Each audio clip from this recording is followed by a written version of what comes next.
And somebody was asking me about the details regarding these debates coming up. We got in 2 weeks, we got the Republican debates, and they have a draconian threshold in order to qualify.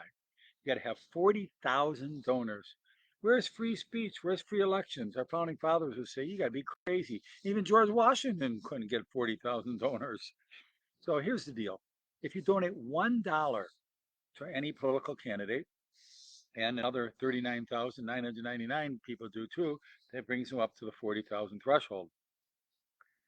So pick a candidate like RFK, Larry Elder, one of the decent long shot dark horse candidates. Larry Elder, I just donated to.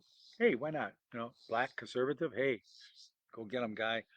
And JFK, I say JFK, RFK, great guy. Unfortunately, I couldn't really vote for him for president unless he's pro-life, but he might switch over. You never know. He gets if he could get in the debates and talk to enough people and find out the conservatives are his friends and not his enemies. Who knows?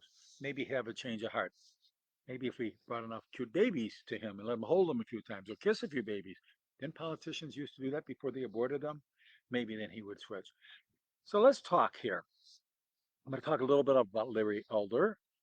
Um, he is black, so I call him a dark horse candidate. He doesn't mind. He jokes about his skin color. It's fine. You could joke about my big nose. Hey, who knows what Jerry's going to say next when he turns aside? Who knows? The nose knows. But Larry Elder, what's a shame about it is he had a great talk show, ultra conservative on all the issues.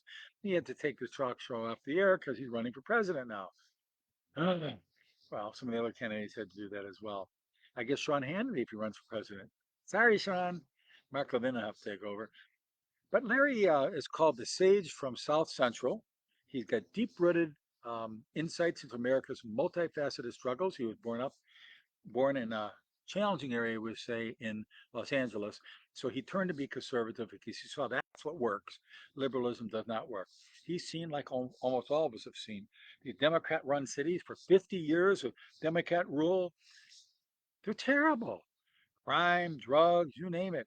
Really terrible, terrible, inefficient, corrupt, etc. And but then the liberals will say, "Oh yeah, well you haven't given us enough time."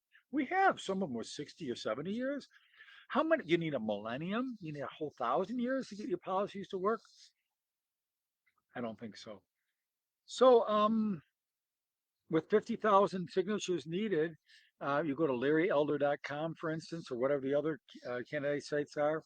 If they get enough the threshold, we see a bunch of people debating. I mean, it looks like Donald Trump is not going to be part of this debate. I don't know for sure, but if he's not going to be part of the debate, don't we need good conservatives to give positions of where we stand on things, what we want? You can't count on Chris Christie to do that. And Mike Pence, even if he says he's pro-life or pro-gun or whatever, how do you know when it comes right down to it that he wouldn't just in a heartbeat say, "Nah, I'm going to do this politically expedient"? You might think he would never do that. He just did. He had the deciding vote back in 2020. He didn't hesitate. He voted against Trump, against the alternative electorate. He basically just stabbed in the back the man who took him to the dance. What kind of vice president would do that? A vice president is supposed to be your armor bearer if you're a president, right? So he stabbed him in the back. No, I actually stabbed him in the front. So Mike Pence is history. The people he fell on a sword for, that he was loyal to the tragic act like Judas for 30 pieces of silver, once he was used up, they forget about him. He's gone. So they're not loyal to him. They're not going to vote for him. And then the people he stabbed in the back, oh, they're not going to vote for him either. So Michael could count on maybe two votes, both of them, him and his wife, and I think one of the two is undecided. So let's try to what else could we do to try to get it? Maybe some letters to the editor, maybe calling the debate bureau. I don't know. There's got to be a way to let more people in it so we get more points of view across. What we don't want to do is have a bunch of rhino Republicans in it and have them try to outdo each other with who could compromise the most. There's a lot of things like the right position on abortion, for instance, is supporting a life at fertilization. It's called personhood. I mean, you don't even wait until the fertilized sperm and egg make it to the uterine wall. They're a life right there because we believe they have a spirit from God in them right there when they're floating around looking for the uterine wall. So you don't want to take a birth control pill because it makes your uterine wall non-conducive to stick there. And all these other modes of abortion, they're inventing new ones all the time. So all horrifyingly bad, but that's what they're doing.